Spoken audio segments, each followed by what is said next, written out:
Assalamualaikum warahmatullahi wabarakatuh. Baik nak, sekarang kita masuk pembelajaran terakhir, yaitu tematik. Oke, sekarang kalian buku tematiknya. Kita masih di tema 1, indahnya kebersamaan. Ya, masih bersama Bu Ros. Oke, sekarang kalian buka bukunya. Kita masuk ke subtema 2, halaman 63. Kalian buka ya nak. Ya, kita masuk pembelajaran 1. Oke.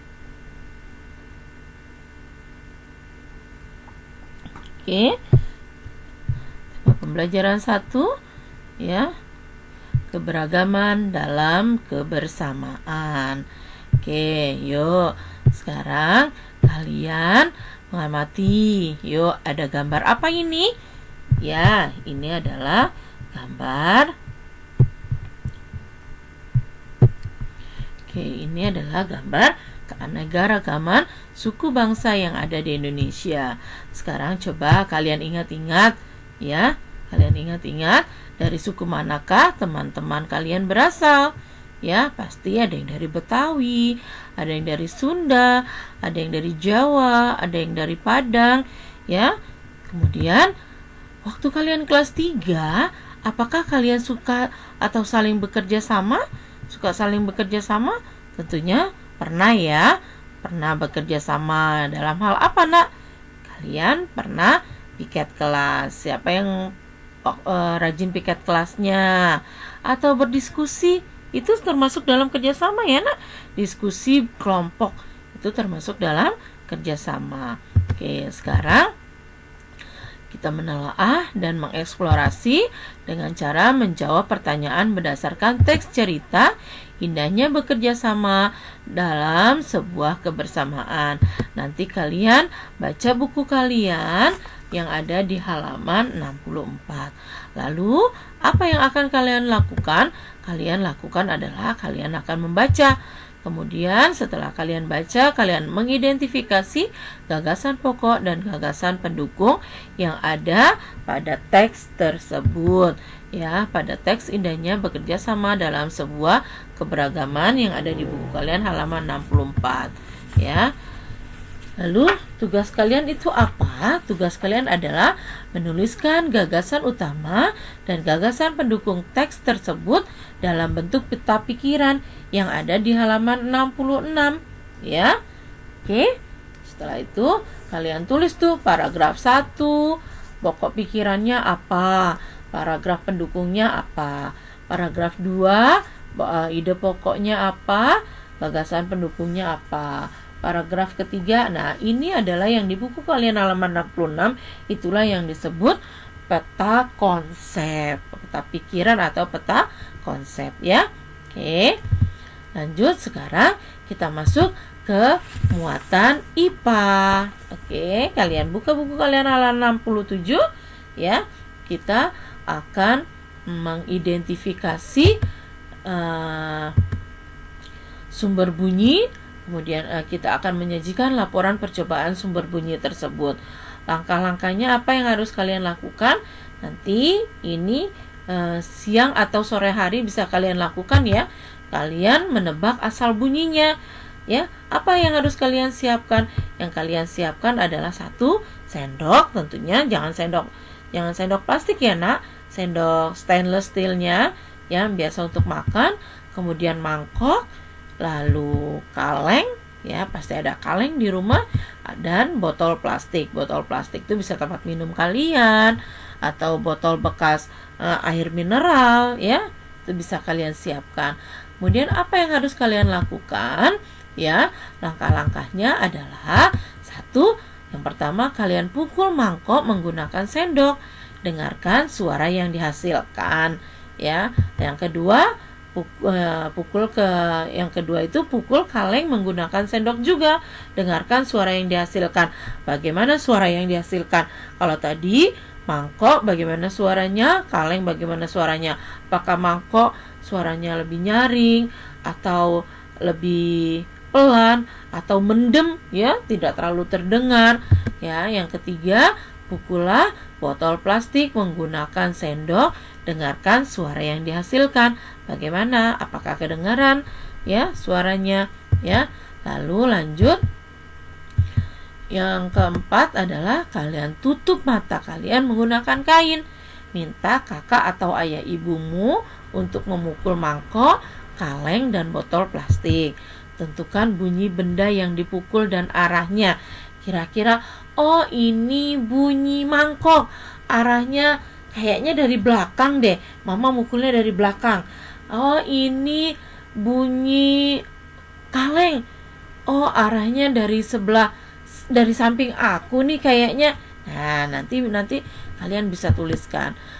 Setelah selesai, kalian buat laporan percobaan pada buku tulis kalian. Ya, laporan berisi berapa banyak bunyi benda dan arah yang kamu jawab dengan benar.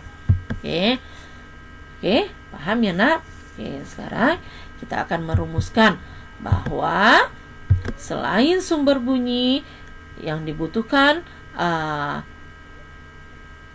adalah kita membutuhkan telinga untuk mendengar bunyi. Selain sumber bunyi, ada sesuatu yang kita butuhkan lagi, yaitu telinga untuk mendengar bunyi. Telinga manusia dibagi menjadi 3 bagian, yaitu telinga bagian luar, bagian tengah, dan bagian dalam. Kemarin di awal kita sudah mempelajari bahwa manusia bisa mendengar bunyi di frekuensi 20 sampai 20 ribu Hertz atau getaran per detik. Nah, bunyi itu disebut bunyi audiosonik. Kemarin ada 3 jenis bunyi ya. Ada 3 macam bunyi. Ada bunyi audiosonik, bunyi ultrasonik, dan ada bunyi infrasonik. Ya, ultrasonik itu bunyinya yang frekuensinya di atas 20.000 Hz. Kemarin apa? Ayo, siapa yang bisa mendengar frekuensi di atas 20.000 Hz? Ya, lumba. Kemudian bunyi yang frekuensinya di bawah 20 Hz itu yang disebut infrasonik. Siapa yang bisa mendengar? Ya, yang bisa mendengar adalah salah satunya adalah anjing dan kelelawar ya. Karena suaranya sangat rendah, sangat pelan, kita tidak bisa mendengar ya. Kalau yang di atas 20.000 Hz kita tidak boleh mendengar itu. Kenapa? Bisa merusak gendang telinga pendengaran kita karena bunyinya sangat kencang ya. Telinga kita hanya mampu mendengar di frekuensi 20 sampai 20 ribu Hz atau yang disebut bunyi audiosonik. Oke, sekarang kalian perhatikan tadi bahwa telinga manusia itu terdiri dari 3 bagian, yaitu telinga bagian luar, ini bagian luar yang berwarna biru, kemudian telinga bagian tengah, ini bagian tengah, dan telinga bagian dalam. Nanti kita akan mempelajari bagian-bagian telinga. Ya, ini ya telinga kita yang di luar ini, ya yang kamu pegang itu, yang di bagian kamu pegang itu, yang kamu pegang, coba pegang telinga kamu. Nah, itu disebut daun telinga. Nanti di dalam telinga itu ada apa saja, ya. Oke, yang ini namanya saluran telinga luar. Ya, ini disebut saluran telinga luar atau biasa kita sebut namanya lubang telinga. Itu disebut saluran telinga luar. Dan ini adalah membran timpani. Membran timpani ini adalah yang sangat sensitif dan sangat tipis. Karena disebut membran berarti sangat tipis. Makanya kita tidak boleh teriak-teriak di kuping orang ya. Tidak boleh teriak-teriak. Kalau tahu lagi berbisik-bisik di kuping teman kalian terus kalian teriak. Nah, tidak boleh. Kenapa? Jika membrannya rusak, maka nanti kupingnya jadi budek ya, tidak bisa mendengar lagi ya. Akibatnya kita bisa tuli, tidak bisa mendengar ya. Oke, yuk kita lanjut. Kalian perhatikan di sini. Perhatikan bagian-bagian telinga berikut ini. Ya, lihat ya, kalian lihat. Oke, daun telinga. Ini namanya daun telinga ya nak. Nih daun telinga. Daun telinga itu gunanya untuk apa? Daun telinga gunanya untuk mengumpulkan bunyi. Ya, ini daun telinga. Kemudian ada lubang telinga. Nah, ini lubang telinga. Ya, lubang telinga nih adalah tempat untuk masuknya bunyi. Ya, ini lubang telinga. Nah, ini adalah yang termasuk dalam telinga bagian luar. Jadi telinga bagian luar terdiri dari daun telinga dan lubang telinga. Ingat, yuk apa? Daun telinga itu terdiri telinga bagian luar itu terdiri dari daun telinga dan lubang telinga. Sekarang kalian perhatikan di sini ada gendang telinga. Ini yang tadi ada membrannya, ya. Itu adalah bagian dari gendang telinga, lapisan dari gendang telinga. Gunanya untuk apa? Gunanya untuk menerima bunyi. Ya, inilah nanti saluran telinga dari lubang telinga. Ya, bunyi masuk ke dalam saluran ini nanti akan ditangkap sama ini nih, ya, sama gendang telinga. Ini gendang telinga dan ini adalah tulang pendengaran. Tulang pendengaran itu meneruskan suara ke bunyi, Jadi dari gendang telinga nanti masuk ke dalam tulang pendengaran yang dimasukkan ke dalam sini nih. Nanti akan ditangkap. Tulang pendengaran itu meneruskan getaran suara, ya, berasal dari gendang telinga menuju telinga bagian dalam. Nah, tulang pendengaran dan gendang telinga ini yang disebut telinga bagian tengah, ya. Telinga bagian tengah yaitu terdiri dari gendang telinga dan tulang pendengaran. Nah, kemudian ini ada saluran Eustachius. Saluran Eustachius juga termasuk dalam telinga bagian tengah. Gunanya untuk apa? Dialah yang menghubungkan telinga dengan kerongkongan yang menghubungkan ke mulut, ya. Kerongkongan nanti ini ke mulut, ya. Makanya kalau kita suka bicara itu suka bergetar, ya, bergetar. Nah, itu nanti yang menyalurkannya adalah saluran Eustachius, ya. Nah, ini adalah bagian telinga tengah, yaitu ada tulang pendengaran, gendang telinga dan saluran Eustachius. Kemudian ada saluran setengah lingkaran. Nah, ini saluran setengah lingkaran, ya. Ini namanya saluran setengah lingkaran. Dialah yang akan mempertahankan keseimbangan tubuh. Dan ini ada rumah siput atau koklea. Koklea ini gunanya untuk apa? Yaitu sebagai penerima getaran suara dari tulang pendengaran. Oke, sekarang ini adalah tadi saluran setengah lingkaran, rumah siput itu adalah bagian dari telinga bagian dalam. Nanti inilah yang berfungsi untuk menyalurkan ke saraf. Ya, ini bagian dari sarafnya ini yang menyampaikannya nanti menuju otak, sehingga otak menerima bunyi, itulah kita bisa mendengar bunyi. Ya, setelah dari getaran itu baru kita bisa, setelah saraf yang mengantarkan baru kita bisa mendengar. Sekarang kalian perhatikan, berdiskusi bagaimana proses mendengar bunyi. Sekalian kalian perhatikan proses mendengar bunyi berikut ini. Lihat, di sini getaran dari sumber bunyi. Di sini ada angklung yang digoyangkan. Angklung yang digoyangkan akan mengeluarkan gelombang bunyi dan ditangkap oleh daun telinga. Ya, ini angklung, ya, digetarkan, mengeluarkan bunyi, kemudian ditangkap oleh daun telinga. Ingat, awalnya proses mendengar bunyi adalah bunyi ditangkap oleh daun telinga, kemudian bunyi disalurkan melalui saluran pendengaran dan digetarkan oleh gendang telinga. Setelah masuk bunyi salur sini, ya, ke saluran pendengaran, kemudian ini gendang telinga bergetar. Setelah gendang telinga bergetar, maka bunyi akan menggetarkan setelah bunyinya digetarkan dengan telinga, ditangkap atau digetarkan oleh tulang pendengaran.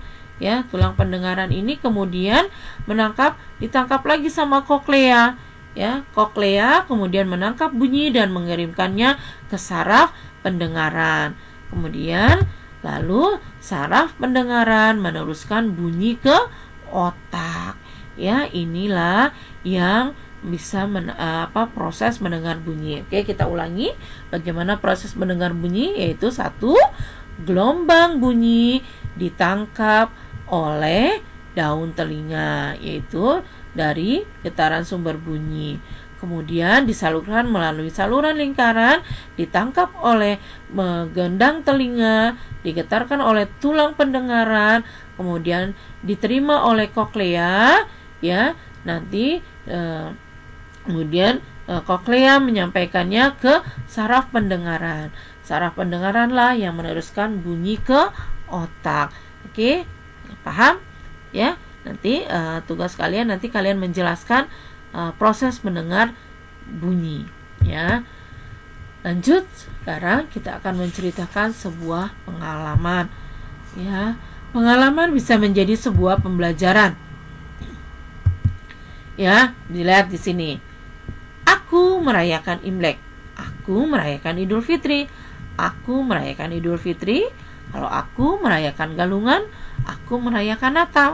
Nah, di sini lihat, ya. Yang merayakan Imlek berarti dia beragama Konghucu. Kemudian yang merayakan Idul Fitri dia beragama Islam. Berarti ini juga dia beragama Islam. Kita namanya deh, ini namanya Meme. Ya, ini namanya Aisyah. Ya, Aisyah. Yang satu namanya adalah Zahra. Nah, Aisyah dan Zahra beragama Islam. Ya, kemudian hari rayanya adalah Idul Fitri. Nah, sekarang ini ada Made. Made merayakan Galungan. Ya, Galungan biasanya itu adalah hari raya umat Hindu. Ya, kemudian ada ini siapa? Ada John. John merayakan Natal, berarti John beragama Kristen. Ya. Oke. Nah, ini ada di buku kalian, pengalaman menjadi sebuah pembelajaran di halaman 71. Nanti di situ ada cerita kakek Jajang yang teringat tentang kehidupan di lingkungan rumahnya. Ya, di lingkungan rumah kakek Jajang terdapat tetangga yang berbeda agama. Ada Rina yang beragama Kristen. Ya, kalau di buku Pak itu Rina yang beragama Kristen. Nah, kalau ini kita kasih nama John, ya. Ya, John. Oke. Ya. Nah, kalau Imlek biasanya dia merayakan kegiatan ini ibadahnya, hari rayanya. Dia tempat ibadahnya di mana? Kalau Konghucu tempat ibadahnya adalah di kelenteng. Kalau Idul Fitri tempat ibadahnya adalah ya masjid. Ya, kemudian nih juga di masjid, ini di pura tempat ibadahnya agama Hindu. Nah, kalau dia John tempat ibadahnya adalah ya gereja. Ada lagi satu agama, yaitu agama Buddha. Ya, hari rayanya adalah Waisak, tempat ibadahnya adalah di wihara. Pinter ya, ingat ya. Jadi ada 6 agama yang ada di Indonesia, ya, yaitu satu agama Islam, Kristen, Katolik, Hindu, Buddha, dan Konghucu. Ya, jadi ada 6 agama yang ada di Indonesia. Ya, walaupun berbeda-beda seperti semboyan negara kita, yaitu tetap satu, kita tidak boleh terpecah belah. Ya, Bhinneka Tunggal Ika. Walaupun berbeda-beda, tetapi kita tetap satu. Nanti kalian baca buku kalian halaman 71 ya, Nak ya. Oke. Lalu tugas hari ini apa ya? Tugas hari ini adalah sekalian menjawab pertanyaan yang ada di buku kalian halaman 62. ya. Dan menuliskan gagasan pokok dan gagasan pendukung halaman 66 ya. Lanjut. Setelah itu kalian tadi setelah melakukan percobaan, kalian tadi membuat laporan kegiatan percobaan halaman 67 ya nak ya. Oke, lanjut. Kalian hafalkan proses mendengar bunyi. Besok akan diambil nilainya melalui video call ya. Besok akan diambil nilainya melalui video call. Oke, jadi besok pembelajaran kita adalah kalian penilaian itu termasuk dalam penilaian IPA untuk besok ya. Itu kalian melakukan video call tentang proses mendengar bunyi. Oke, sayang. Ya, semoga kalian bisa memahami pelajaran hari ini. Sekian pembelajaran untuk hari ini. Terima kasih atas perhatian kalian. Buras ucapkan semoga kalian tetap sehat, tetap semangat. Walaupun kita jauh, tapi kita tetap belajar bersama. Oke, Buras akhiri pembelajaran hari ini dengan akhirul kalam. Billahi taufiq wal hidayah. Wassalamualaikum warahmatullahi wabarakatuh. Ya sayang, selamat belajar ya nak. Nah.